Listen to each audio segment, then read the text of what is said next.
100મી વર્ષગાંઠ નિમિત્તે મુંબઈમાં ખાસ કાર્યક્રમનું આયોજન થયું હતું, જેમાં અભિનેતા સલમાન ખાન અને અક્ષય કુમારે આરએસએસના કાર્યક્રમમાં હાજરી આપી હતી.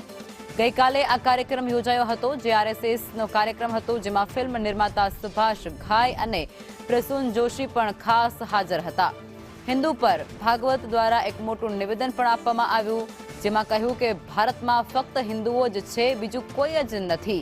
ભારત ધર્મના કારણે વિભાજિત થયું હતું. ભારતમાં ઇસ્લામ અને ખ્રિસ્તી ધર્મ હજુ પણ અસ્તિત્વમાં છે. અથડામણો થાય છે, પરંતુ દેશ એક રહ્યો છે. હિન્દુ એ ભાવનાને ભૂલી જવાથી પણ વિભાજન થયું છે. તો મોહન ભાગવતનું આ નિવેદન જે ત્યારે ચર્ચાનો વિષય બન્યો છે.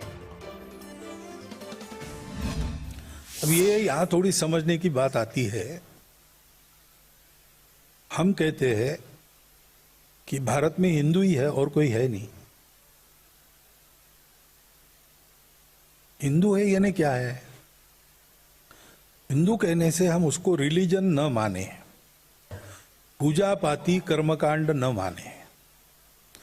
हिंदू एक विशिष्ट समुदाय का नाम नहीं है. हिंदू ये नाउन नहीं है, संज्ञा नहीं है.